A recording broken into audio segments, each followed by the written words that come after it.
Ja čo ťa poznám, to prvý raz, že čo zuby, ja som tvoje zuby prakticky nevidel, hej, ty si to pekne všetko skrýval, takže akože to nebolo vidno. Ale ako ja si ťa pamätám, že proste tvoj obed bol bežný čipsy a ku tomu kola, hej, proste to si mal akože bežne a teraz, a viem, že či si mi rozprával, že ešte to som ťa nepoznal, ale že si fajčil ako dúha, takže akože zase. No ale to bolo v roku 2009, keď som prestal. To už je 15 rokov, čo nefajčím. To som prestal zo dňa na deň, ale fajčil som 2 balíky denne.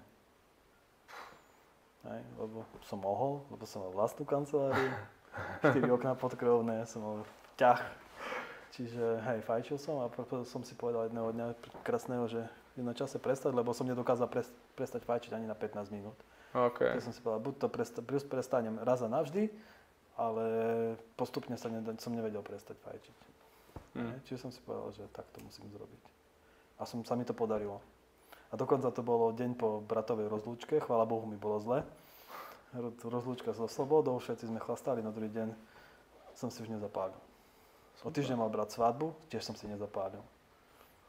A tým pádom som sa snažil prestať, lebo som si povedal, že keď si zapálim ešte jednu cigaretu, tak začnem znova fajčiť. Do dnešnej doby sa toho držím. Že keby som si hovorím, že keď si zapáliš jednu cigu, kúpiš si balík.